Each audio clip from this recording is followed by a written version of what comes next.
الرحمن الرحیم ایاک نعبد و ایاک نستعین.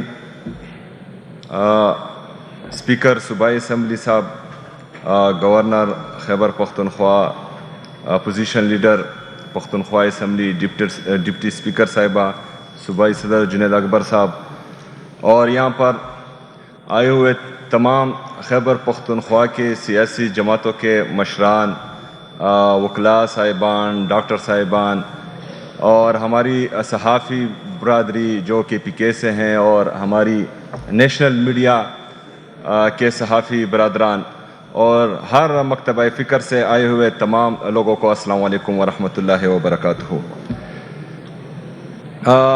آج کی یہ کوشش آپ سب کے مرہون منت ہے. آپ سب نے، تمام سیاسی پارٹیوں نے، تمام ہر مکتبہ فکر کے لوگوں نے اس میں کلیدی کردار ادا کیا. میں آپ سب کو خراج تحسین پیش کرتا ہوں اور یہ توقع رکھتا ہوں کہ انشاءاللہ تعالی دہشت گردی کا جو ناسور ہے، جو خیبر پختونخوا کو 20 سالوں سے کھا رہا ہے، بلکہ اسے زیادہ سے کھا رہا ہے، تو انشاءاللہ اس کا ایک پائیدار اور مستقل حل انشاءاللہ آج نکلے گا.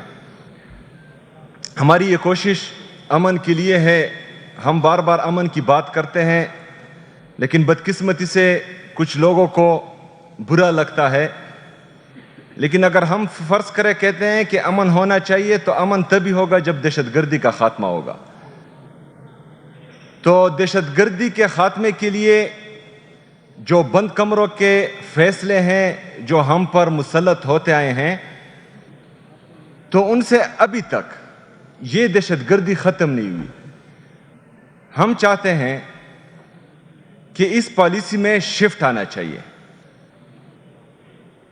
وہ شفٹ کس طرح آئے گا کہ ہم نے آؤٹ آف دی باکس جا کر، بند کمروں سے نکل کر، باقی لوگوں کو بھی تھوڑا عقل مند سمجھ کر، سیاستدانوں کو بھی تھوڑا عقل و شعور والا سمجھ کر، تمام سیکیورٹی فورسز کو، خیبر پختونخوا کے سٹیک ہولڈرز کو، یہاں کے تمام سیاسی پارٹیوں کے سربراہان کو، ہر مکتبہ فکر سے لوگوں کو اپنے ساتھ بٹھا کر ایک پالیسی بنائی جائے. اور وہ پالیسی اگر پھر امپلیمنٹ ہوگی تو اس کا حل بھی نکلے گا، اور وہ جو ہے تمام لوگوں کو قابل قبول بھی ہوگی. لیکن شارٹ ٹرم کی پالیسی نہیں کہ آج میں اعلان کرتا ہوں کہ دہشت گردی ختم ہو گئی ہے اور 3 سال بعد پھر دوبارہ دہشت گردی سر اٹھائے گی. یہ پالیسی نہیں. پالیسی وہ کہ once for all Khyber Pakhtunkhwa سے یہ دہشت گردی کا ناسور مکمل طور پر ختم ہو جائے. کیونکہ یہ عوام ہمارے ہیں. ہماری سیاست ہر بندے کی اپنی اپنی ہے، لیکن امن ہمارا مشترکہ ہے. یہاں پر اگر بم پڑتا ہے تو یہ نہیں دیکھتا کہ یہ پی ٹی آئی والا ہے یا نیشنل پارٹی والا ہے یا پیپل پارٹی والا ہے. یہاں پر ہمارے سیاسی مشران بیٹھے ہوئے، ہر بندے نے قربانی دی ہے. کسی نے اپنے بیٹے کو گوایا ہے، کسی نے اپنے شوہر کو گوایا ہوا ہے، کسی نے اپنے والد صاحب کو گوایا ہوا ہے. اس دہشت گردی کے جنگ میں ہم نے قربانیاں دی ہیں. خیبر پختونخوا کی عوام نے قربانیاں دی ہیں، یہاں کے سیاسی لوگوں نے قربانیاں دی ہیں، ہر مکتبہ فکر کے لوگوں نے قربانیاں دی ہیں. ہماری سیکیورٹی فورسز، چاہے وہ فوج ہے، چاہے ہماری پولیس ہے، چاہے ہماری سی ٹی ڈی ہے، ان سب نے قربانیاں دی ہیں. تو 2018 میں امن قائم ہوا تھا اور اس کا اعلان باقاعدہ ہو چکا تھا. لیکن ابھی ایک دفعہ پھر جو ہے وہ آ رہا ہے. تو میں چاہتا ہوں کہ جو حل ہم بتا رہے ہیں، شاید وہ آپ لوگوں میں سے کسی کو پسند نہ ہو یا کسی اور کو پسند نہ ہو. ہم چاہتے ہیں کہ آپ تمام اس کا حل آج ہمیں دیں. تو انشاءاللہ تعالی میں آپ سے وعدہ کرتا ہوں کہ خیبر پختونخوا کی حکومت دہشت گردی کی اس ناسور کو مٹانے کے لیے اور خیبر پختونخوا میں امن لانے کے لیے خیبر پختونخوا کی حکومت آپ لوگوں کا مکمل ساتھ دے گی انشاءاللہ تعالی. اس میں ایک اور چیز بھی ایڈ کرتا ہوں. جس طرح جنید اکبر صاحب نے بھی بات کی کہ ہمارے جو یہاں کی سیاسی پارٹیاں ہیں، جو وفاقی حکومت میں بھی کچھ پارٹیاں بیٹھی ہوئی ہیں، ہمارے این ایف سی کا شیئر ہیں جو تقریباً 400 بلین تک بنتا ہے. کیونکہ 14.6 اگر فاٹا کا انتظامی مرج ہو چکا ہے، لیکن فائنینشلی مرج ابھی تک نہیں ہوا.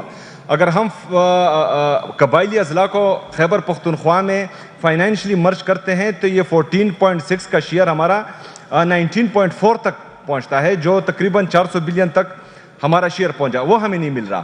اچھا 100 بلین جو مرج اضلاع سے وعدہ کیا گیا تھا وہ ہمیں نہیں مل رہا. اس میں تقریباً ابھی تک ہمارے 700 بلین بنتے ہیں, جس میں کچھ رقم ملی ہوئی ہے, لیکن 500 بلین سے زیادہ ہمارا بقایا ہے. جو جنید اکبر صاحب نے بات کی کہ سندھ کو جو ہے 2.5 ریونیو جنریشن کا شیئر مل رہا ہے, اس پر کوئی بھی بات نہیں کرتا.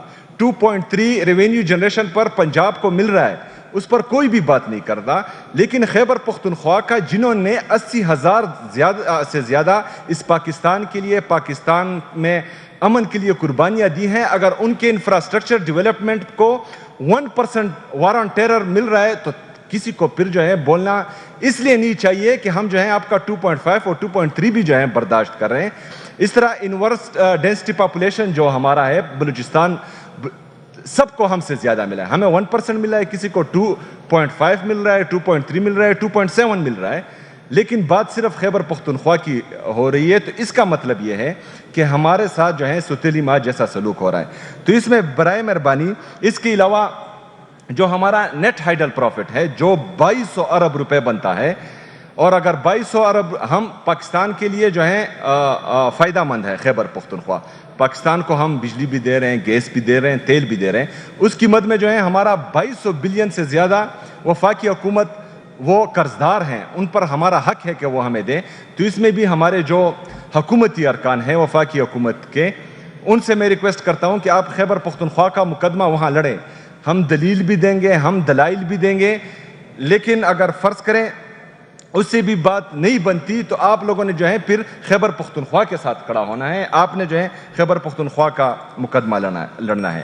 میں یہ بھی چاہتا ہوں کہ ہمارے جو پاک افغان مذاکرات تھے, ہم سب نے, خیبر پختونخوا کی تمام جماعتوں نے اس کو خوش آئند قرار دیا تھا. پاک افغان تعلقات کے اثرات ڈائریکٹلی خیبر پختونخوا پہ ہوتے ہیں. ہم یہ چاہتے ہیں کہ خیبر پختونخوا کے لوگوں کا اور افغانستان کے لوگوں کا, ہمارا دین, ہمارا اللہ, ہمارا نبی, ہماری زبان, ہماری کلچر, ہماری ٹریڈیشنز, ہماری ویلیوز, ہماری نارمز, ہماری سب یہ چیزیں مشترکہ ہیں.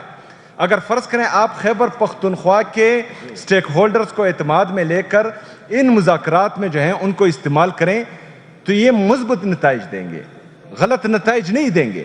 اگر ہم یہ بات کرتے ہیں تو اس کا مطلب یہ نہیں کہ ہم کسی کی سائڈ لے رہے ہیں. ہم پاکستانی ہیں, ہم چاہتے ہیں کہ پاکستان میں امن ہو, ہم چاہتے ہیں کہ پاکستان کے جو ہمسائے ملک ہیں ابھی تک جن کے محترم جناب وزیر اعلیٰ صاحب جن کے ساتھ ہمارے اچھے تعلقات ہیں تو ان کو بگاڑا نہ جائے.